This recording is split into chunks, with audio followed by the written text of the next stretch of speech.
Frank, it's not Sunday, but it is morning, and we gotta get in these sessions. These sessions drop some knowledge, make it. This is a concentrated formula here. If you you know if you need to take extra time, well, then what we'll do, I think, is we'll have to add some water to it. It's kind of like coffee. I make my coffee strong. Okay, I make it. I mean, it's almost Greek style at that level. It's very thick. All right. Sometimes you have to add water to it to thin it out. These conversations we have are like that. Sometimes, you know, uh, heck, I just want it strong. I want to have a very condensed session. So with that said, I'm turning the mic over to you. I'm going to be quiet and listen. I'm getting ready for another meeting here later. Things are happening. The economy's opening up. People are getting stuck with a needle, getting vaccinated, all in one solution. But please, the floor is yours, sir. Yeah, good morning, Noah. Special Thursday edition of Everyman BJJ. We don't have the viewership right now. When you look at the numbers, it's like, well, why are we doing this? But this is an act of faith. It's an act of passion. And, this is how most enterprises start off. They start off in a garage, or they start off just with a belief, with a wing and a prayer. And, it's easier to do. I'll say this. It's easier to kind of find your way around in the dark and believe that you're going to make it and believe that eventually this will take off when you have somebody alongside you, because it just makes it a lot more fun. You kind of encourage each other, pick each other up, and, two is better than one, right? Better together than by one. So it's a lot easier. And I really do have faith that, that one day, just with us being consistent, I believe, I'm not ashamed to say it, that the content is there. The good content is there. This is what I do. You've got a number of different expertise as well. And we are the consumer. We are the viewer. Like, where the viewer is, I've been in those positions. I've been asking those questions. I've been down those rabbit holes. So we know the viewer. We know our customers, so to speak. We know them. I mean, because so anyway, a lot of optimism, a lot of enthusiasm, even though we don't have the big numbers right now, the big viewership. The thing that's been at the top of my mind has been, you were mentioning the other day, dealing with setbacks, dealing with losses. And that really dovetailed nicely into UFC 259 that just happened, the main event, Israel Adesanya, who, is one of the pound for pound best out there. He's just, wiping out the middleweight division. He's the best since Anderson Silva. He's on pace to be a Hall of Famer, and he's making it look easy a lot of the times. Decides to go up, as he said, dare to be great, challenges the big dog at 205, the Polish power, Blachowicz, and Blachowicz gets it done in the second half of that. In the second half of that fifth round, wins the fight, retains the title. Adesanya dealt his first loss. I agree with Dana White on the scores, by the way. I don't know what the judges were watching. Like, giving out any 10-8 round is crazy. I mean, I come from the old school too. I've been watching this UFC stuff since like 2001. It's insane to give out a 10-8 round in any of those rounds. And it's also insane. The only proper score you could have had going into that fifth round was 2-2, fifth round up for grabs. You couldn't have it 3-1. I mean, that is concerning, even though the right guy got his hand raised, and Adesanya was so graceful in defeat, so classy. It's a side of him we hadn't seen. So classy. I shouldn't say that's a side we haven't seen, but it was just amazing to see someone dealt their first loss, that he handled it with such grace. But those judges' scorecards are concerning. I mean, I don't know what they were watching. But anyway, how do you deal with setbacks? How do you deal with losses? And basically, Adesanya said, he said it like, hey, this is not my first rodeo. This is not the first time I've lost. I've lost in kickboxing. I lose in training. I've lost at this. Outside of cages, we lose. And If he was too afraid of losing, then he would hurt his performances. He couldn't have those magnificent performances if you're too afraid of losing. There's a balance there. There's a healthy fear of losing that makes you prepare because your opponents are preparing. But then there's a fear of losing that paralyzes. There's a fear of losing that causes hesitation. I just saw somebody in Adesanya says, I'm going to go for it, right? I'm going to go for it. I mean, that's not easy. And we talk about, champs, people going up a weight class. It's phenomenal when you see someone like Conor go from 145 to 155 and get it done. But you think about even like somebody like Frankie Edgar. Frankie Edgar is truly a 135 pounder. That's his natural weight class. It's just there wasn't the money, there wasn't the eyeballs at 155. So he fought at 155, right? I mean, he fought 2 weight classes above his natural weight class, which is phenomenal.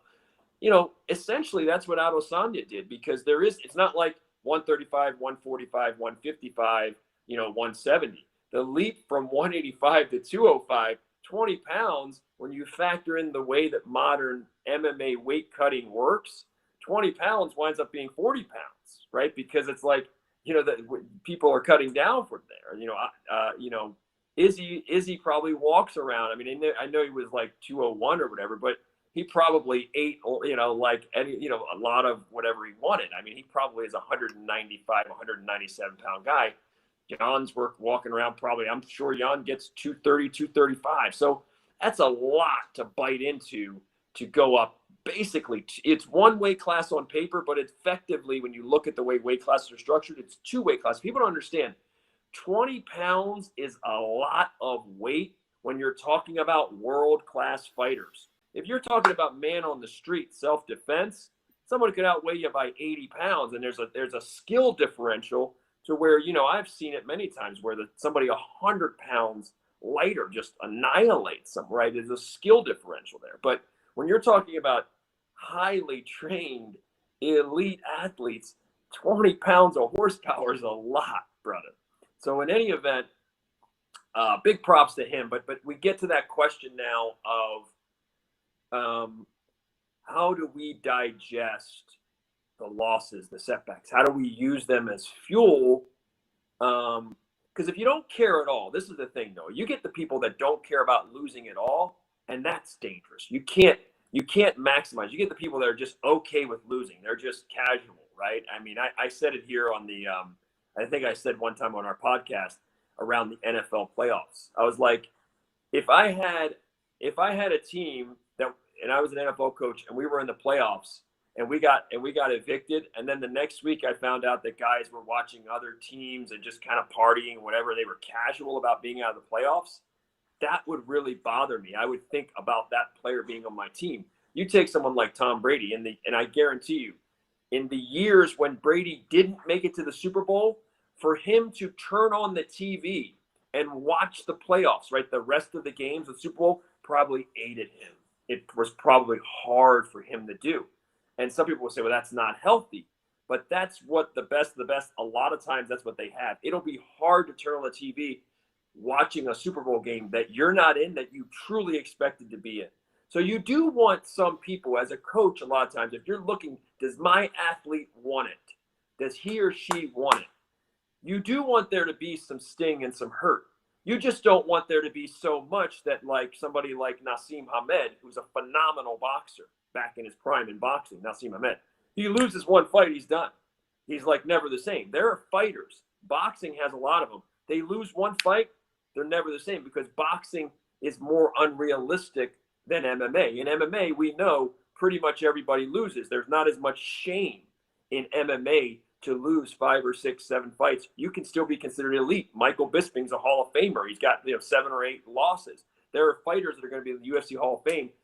Randy Couture, they have 11, 12, 15 losses, right? In boxing, if you have 1 or 2 losses, it's like, you're this big afterthought. And it really messes with a lot of fighters' minds. So anyway, what we're talking about here is how do we find the healthy balance of dealing with a loss or setback? Because if you just don't care at all, then you're not going to work as hard. You've got to want it. There's got to be some, if you don't care at all and it doesn't hurt you, then your expectations were too low, right? Your expectations were just too low. It's the same balancing act, Noah. I've talked about it. You and I have talked about like competition mindset when you go to a tournament. It's the same dance.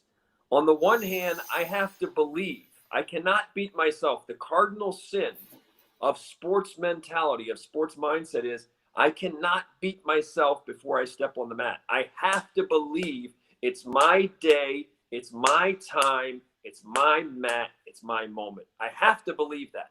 I cannot be worried about, well, God, he has more cauliflower than I do. God, his neck is bigger than I am. Was he on steroids? God, he looks strong. Man, I didn't have. Whoops. Looks like we lost Frank. He was on a tear.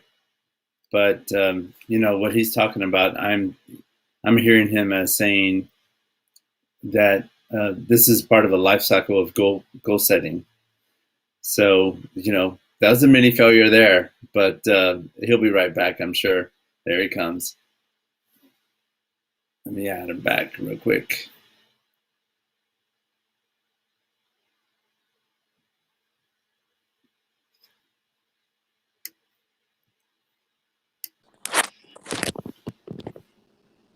All right, Frank. There's a little. Yeah, not sure what happened. There was a little fail there, but there's a tech fail.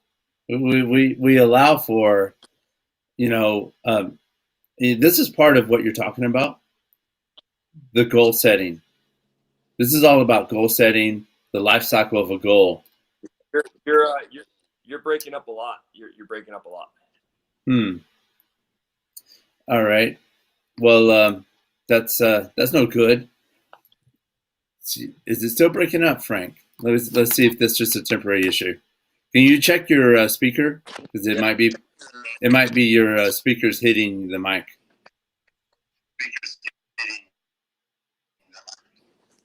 Okay, how about now? All right, I'll test it. Can you hear this?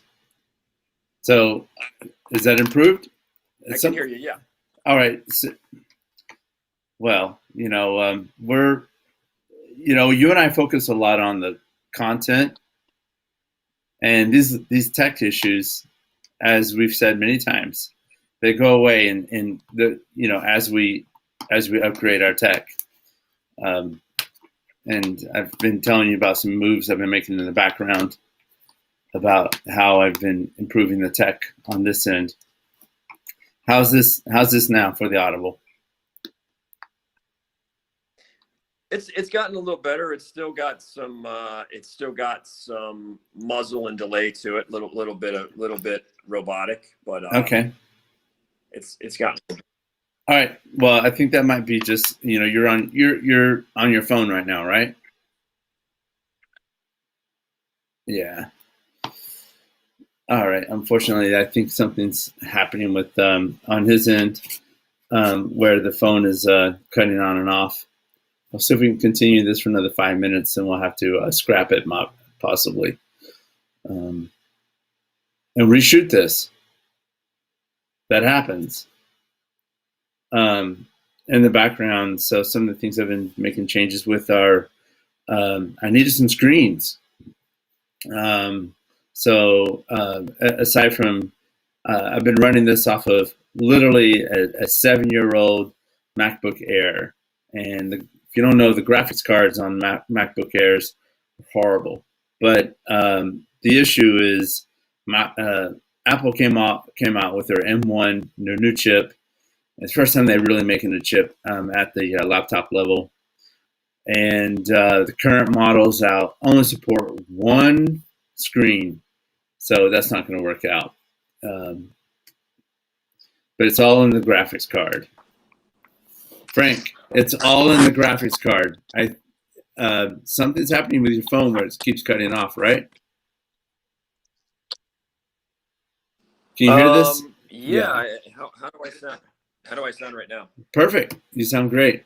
I know whenever I'm hearing the speaker coming out of my voice after I speak, that latency, that tends to create this pause and back and forth because it's got a pretty powerful delay.